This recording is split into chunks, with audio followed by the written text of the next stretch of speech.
তোমার recently breakup হয়েছে, তুমি কিছুতেই সেই কষ্ট থেকে বেরিয়ে আসতে পারছো না, সেই পরিস্থিতিটা কাটিয়ে উঠতে পারছো না বা মুভ অন করতে পারছো না।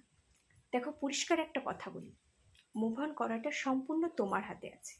তুমি না চাইলে পৃথিবীর কেউ তোমাকে মুভ অন করতে সাহায্য করতে পারবে না। তাই তোমাকেই চাইতে হবে যে তুমি এই পরিস্থিতিটা কাটিয়ে উঠবে, তুমি এই পরিস্থিতি থেকে বেরিয়ে আসবে, তুমি মুভ অন করবে। আর তুমি যদি এই চিন্তাটা করো যে আমি মুভ অন করবো, দেখবে যে কোনো পথ তুমি নিজেই পেয়ে যাবে যে কিভাবে মুভ অন করবে। তাও আমি তোমাকে কিছু কথা সাজেস্ট করছি। প্রথমত, তুমি সেই মানুষটাকে ফলো করা বন্ধ করো। মানুষটা তোমায় ছেড়ে চলে গেছে, কিন্তু তুমি এখনও তাকে ফেসবুক, ইনস্টা, হোয়াটসঅ্যাপে ফলো করো, যে দেখি মানুষটা কি ফটো আপলোড করলো, কার সঙ্গে ফটো আপলোড করলো, একবার দেখি। এইটা একেবারে বন্ধ করো। দেখো, পরিষ্কার একটা কথা বলি, সেই মানুষটার কাছে তোমার কোনো গুরুত্ব নেই, তাই সে তোমায় ছেড়ে চলে গেছে। এতদিনে রিলেশনে থাকার পরও তুমি সেই মানুষটার কাছে গুরুত্বহীন একটা মানুষ, তাই সে তোমাকে ছেড়ে চলে যেতে পেরেছে। তাহলে যে মানুষটার কাছে তোমার গুরুত্ব নেই, তোমার কাছে সেই মানুষটার এতটা গুরুত্ব কেন থাকবে যে সে ছেড়ে চলে যাওয়ার পরও তুমি তাকে ফলো করবে ফেসবুকে, ইনস্টাতে, হোয়াটসঅ্যাপে? কেন? তুমি সেই মানুষটাকে ফলো করা প্রথমত বন্ধ করো।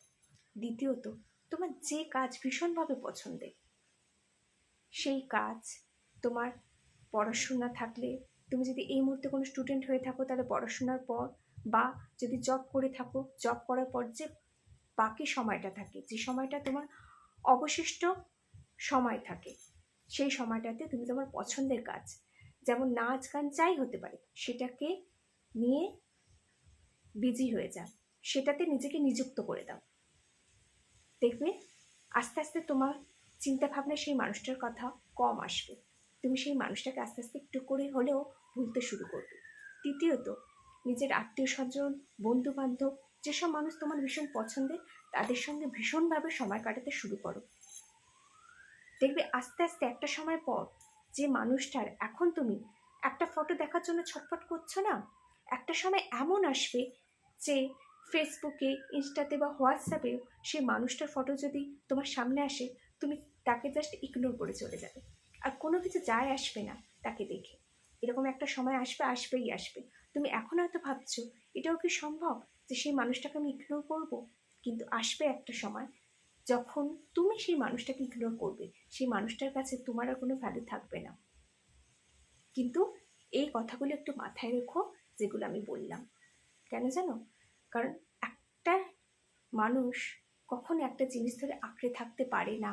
একটা সময়ের পর সেই জিনিসের মোহ কেটেই যায়, যখন সে জানে সেই জিনিসটা তার কাছে অনিশ্চিত, সে কখনো তাকে পাবে না।